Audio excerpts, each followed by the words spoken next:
సంగారెడ్డి పట్టణంలోని అంబేద్కర్ స్టేడియంలో దసరా వేడుకలు ఘనంగా జరిగాయి. ఈ సందర్భంగా రావణ దహన నిర్వహించారు. కార్యక్రమంలో జగ్గారెడ్డి దంపతులు, టీపీసీసీ సీనియర్ నేత జట్టి కుసుమ కుమార్ పాల్గొన్నారు. ఈ సందర్భంగా జగ్గారెడ్డి మాట్లాడుతూ వచ్చే ఎన్నికల్లో తాను పోటీ చేయబోనని స్పష్టం చేశారు. తన భార్య నిర్మల సంగారెడ్డి నియోజకవర్గం నుంచి పోటీ చేస్తారని తెలిపారు. 10 ఏళ్ల తర్వాత మళ్లీ ఎన్నికల్లో తాను పోటీ చేస్తానని చెప్పారు.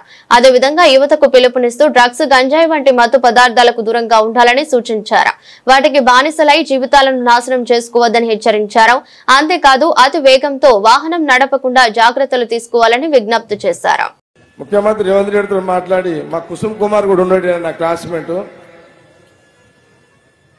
తప్పకుండా ఈమె పూర్తి బాధ్యత అప్పచెప్తున్నా. నెక్స్ట్ ఎలక్షన్లకు ఈమెనే ఎమ్మెల్యే క్యాండిడేట్గా. అంటే నన్ను జరిగిపోండి అని అర్థమా? మరి ఓ అన్నారేంది? మరి నెక్స్ట్ ఈమెనే మీకు ఎమ్మెల్యే. నేను ఓట్లు అడుగుతలే, ఓన్లీ మాట్లాడుతున్నా అంతే. నెక్స్ట్ ఈమెనే వచ్చే ఎలక్షన్లకు ఈమెనే ఎమ్మెల్యే.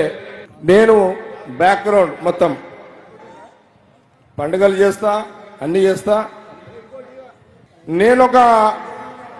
నా వయసు ఇప్పుడు 59. నేను 10 ఏళ్ల తర్వాత 10 ఇయర్స్ మీరందరూ 3 సార్లు నన్ను ఎమ్మెల్యేగా గెలిపించారు. నాకు శక్తి కొలది నేను చేసి పెట్టిన, ఎంత చేయాలో అంత చేసేసిన. మీ అందరికి తెలుసు. నీళ్లు తెచ్చిన, ఐఐటి తెచ్చిన, అన్నీ చేసిన. ఇవి చెప్పుకుంటే టైం సరిపోదు. ఆ రోజు రాజశేఖర రెడ్డి గారి నుంచి మొదలుకుంటే రోషయ్య గారు, కిరణ్ కుమార్ రెడ్డి గారు, ఈరోజు కాంగ్రెస్ గవర్నమెంట్ ముఖ్యమంత్రి రేవంత్ రెడ్డి గారితో చేసి పెడతా. నేను ఒక 10 ఏళ్ల తర్వాత మళ్ళీ పోటీ చేస్తా, ఇప్పుడే పోటీ చేయక. మీకు క్లారిటీ ఇచ్చేస్తున్నా మీ అందరికీ. ఇంకా 10 సంవత్సరాలకు నేను సంగారెడ్డి నియోజకవర్గం నుంచి ఎమ్మెల్యేగా పోటీ చేస్తా. అప్పటిదాకా నిర్మల మధ్యలో ఎవరు వస్తారో తెలియదు.